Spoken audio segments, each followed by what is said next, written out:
All right, it's time to talk about cystic fibrosis. This is exemplar 15D in your textbook.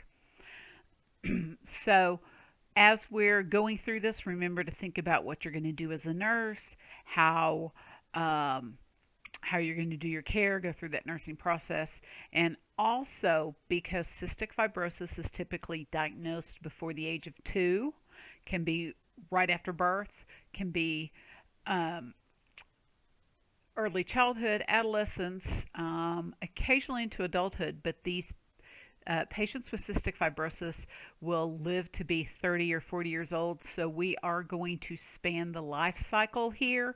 So as we're talking about care, things are different when we're talking about a baby versus a child versus a school age child versus a teenager and then into adulthood. So we need to also think about that. So as you think about care, kind of split that up and think about, okay, well, if I'm going to teach something to a 5 or 6 year old, what's that going to look like? If I have to teach some techniques to an infant, then I've got to teach their parents.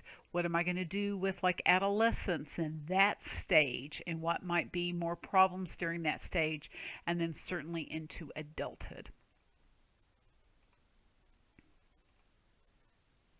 Okay, so the patho is this is an autosomal recessive disease, and what that means is they get a gene from each parent. Um, it is a multisystem disorder that involves widespread dysfunction of their exocrine glands because of this faulty um, protein. And these glands are those that make mucus, tear, sweat, and enzymes. So that tells you the problems that we're going to have. So the classic problem with cystic fibrosis is thick, sticky mucus in various organs, notably your lungs and your pancreas, which then obstruct the ducts, making it significant complications due to impaired fluid transport and chronic infections. So when this happens in our lungs, we get lots of real thick mucus and it blocks the airways, which certainly means we have a gas exchange issue. Um, in the pancreas, it prevents the release of digestive enzymes. So these patients have a nutritional problem and don't have the digestive enzymes that they need. It blocks the sweat gland, or it affects the sweat gland where they produce a lot of sodium, so their skin is salty. I remember in nursing school, which has been a long time ago, that one way sometimes people are diagnosed is the parents will kiss their babies and kids and go, they taste really salty. That's cystic fibrosis. The sweat test looking for salt is the diagnostic test for this. They have other GI issues because of these enzymes that can also interfere with insulin production so that they're at risk for having diabetes. It affects their entire GI tract where they have problems with they can have constipation, they can have diarrhea, and all that. And it also can affect their reproductive organs, which leads to decreased fertility for them when they become adults. All right, so let's talk about our clinical manifestations. So this picture, which is in your notes and on the slide, actually comes from the book. It was not listed with a specific number, but it is under clinical manifestations. And I really like when we see these things because it gives us a good picture. They've color coded it and it goes by system. So what I did is I picked the big and most important ones. So these guys with cystic fibrosis will have a chronic cough, thick, sticky mucus. Because of all this mucus in their lungs, they are at risk for developing respiratory infections. They will certainly be short of breath. They will have, because of all this mucus, they will actually also have chronic sinus infections. And because they have a gas exchange issue, they are at risk for developing hypoxia and getting things like developing barrel chest. We typically think of barrel chest with somebody who's had COPD for years, but this certainly happens. It would happen much younger in somebody with cystic fibrosis. Cardiovascular, they have clubbing. They're going to have of their fingers, could be of their toes as well. They will have some cyanosis. Their GI tract, they can have abdominal pain, chronic diarrhea or constipation. Another classic sign for them is greasy, foul-smelling stools. Um, Impairment of pancreatic enzymes. They have a blood glucose control issue. They can have weight loss, malabsorption, vitamins and protein deficiencies. This can also lead to blockage of the bile duct, leading to jaundice, so it can affect the liver as well, and have hepatic dysfunction and also develop gallstones. So lots of GI going on. Musculoskeletal, they have delayed growth. They can have osteopenia, osteoporosis, and are prone to fractures. And then that salty skin. So collaboration for these patients, there'll be a lot, and it will change it could change over time with what resources they need. So certainly we'll have our HCP or healthcare provider. They will need to see a pulmonologist. They may need to see a gastroenterologist. They may need to see an endocrinologist if they develop diabetes. Respiratory therapy, certainly a dietitian because there's so much trouble with nutrition. They're going to need a pharmacist because these patients have a plethora of medications. They're going to be on a ton of meds. If they're small, that we use play therapist. They may need a social worker, a case manager, because a chronic illness can be very taxing on the family financially, psychosocial wise, and all of that. And we may need a mental health specialist for the parents, chronic disease that these patients have. It is has genetic. It is a generic trait, and so there's can be some feelings of guilt because I passed this on, and maybe a mental health specialist for the child, adolescent, or adult because they are dealing with a chronic illness that will shorten their lives.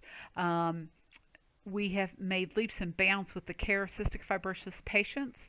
At one point in time, really the best thing that we could do for them is actually give them a lung transplant, which helped, but they still have this gene that's going to help them produce more mucus. So that can be an issue, but medications have gotten so much better. The need for lung transplant is much less, and most people are now living into their 30s and 40s, whereas if they got to their early 20s, that was pretty good in the past. All right, so diagnostics, sweat test, high levels is confirmatory, so they will do a sweat test on their skin. The other labs we're going to look at, certainly we're going to look at ABGs, so we're going to have a breathing problem, so we're going to have respiratory, we'll have an oxygenation, ventilation issue, so we're probably respiratory acidosis. We need to look at a CBC and look at the white count, see if they're having any kinds of infection. We can look at just a BMP, or what I call a chemistry, a basic metabolic panel, to make sure that their electrolytes are good. We'll need to monitor their nutrition, so we'll look at labs like an albumin, a prealbumin, and a total protein. And certainly they will need chest x-rays.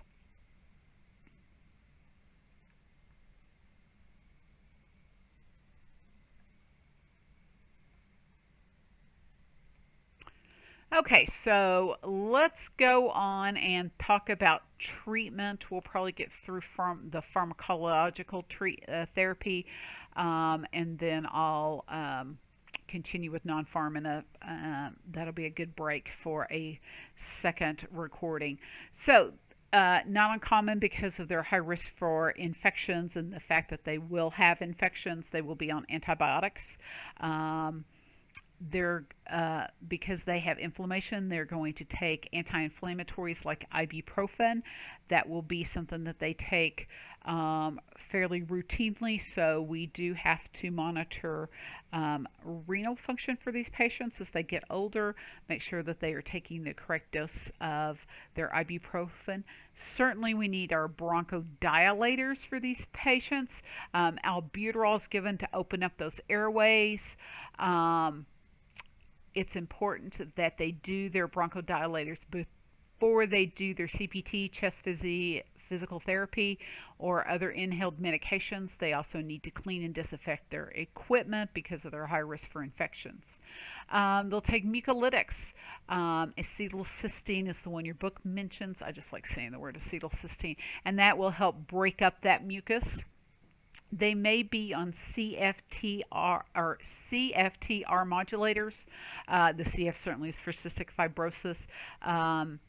It's a protein. It could be a single med or a combined med. Um, it is important that they take this with food with fat and no grapefruit juice. I think that's pretty easy.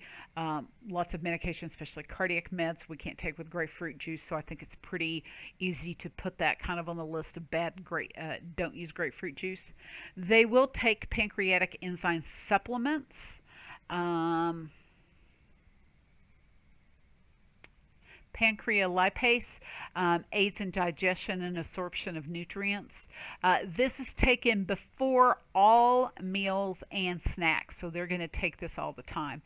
Um, they need to also take it with foods that contain fat. So if we're talking about our little ones, our toddlers and children who can't swallow pills, the capsules can be opened and mixed with food like applesauce so that they can take those. So it's very important that they take these before they eat and with uh, food. Vitamins and minerals, they're going to have a deficit in their fat soluble vitamins, which are A, D, E, and K, so they will need to take supplements. They may need to take supplements for calcium, iron, zinc, and sodium chloride because they lose so much salt. Um, you can help remember that because of their salty skin. So it's going to be really important that they take their pancreatic enzymes and that they take their vitamins and minerals, which is why it's so important that we have them see a dietitian to help them. And as they get older, that we are moving from formula to, food and food that's good for them and toddler friendly to childhood food and then progressing on. Um, there's just so much for patients and family to do with cystic fibrosis. There's treatments you have to do every day. There's lots of medications, so this does take lots of time and effort, which can be taxing on the patient and the family.